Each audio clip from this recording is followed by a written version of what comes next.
Europe 1, il est 7h56, Maxime Switek. L'humeur de Dany. Bonjour Daniel Cohn-Bendit. Bonjour Maxime. C'est une phrase d'Angela Merkel qui vous fait réagir ce matin. Phrase que la chancelière a prononcée quelques heures après l'attentat de Berlin. Je la cite: « Nous allons trouver la force de vivre libre et dans un esprit d'ouverture ». Dany, où trouver cette force aujourd'hui ?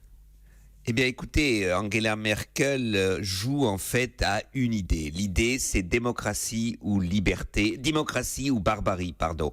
Et quand elle dit on a la force morale, on a l'idée de civilisation qui fait qu'il faut nous rassembler dans ces moments et non pas nous diviser. Il faut continuer à être solidaire et s'ouvrir parce que l'Allemagne, pour elle, la définition de la démocratie, c'est l'ouverture. Donc, au-delà des religions, au-delà des ethnies, au-delà des convictions politiques, il y a un devoir que les démocrates se rassemblent et comme cela, elle veut faire la différence entre les politiques respectables, honorables, convenables et les autres, comme l'extrême droite ou une partie même de son camp, qui disent que cet attentat, c'est un attentat de Madame Merkel ou c'est les conséquences de la politique de Madame Merkel, ce qui est ignoble. Et pendant ce temps-là, en France, Dany, ici même sur Europe 1, le ministre de l'Intérieur, Bruno Le Roux, disait ceci hier matin: « Amusez-vous et sortez ». Ça sonne presque comme un ordre.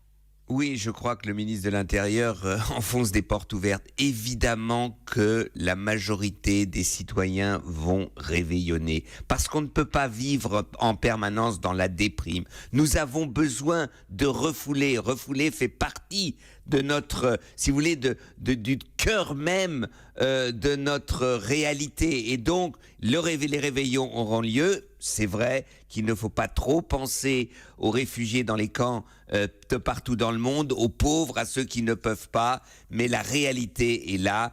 Les citoyens vont s'amuser, vont réveillonner et c'est nécessaire, c'est bien, parce que la vie doit continuer. Même si on a les images d'Alep, du Yémen, on a tout ça en tête des attentats qui ont eu lieu en France, qui ont eu lieu en Allemagne et dans d'autres pays, eh bien la vie doit continuer. Dany, encore une question. Est-ce que vous pensez que les élections à venir, que ce soit en France ou en Allemagne, pourraient aider les deux pays à avancer ?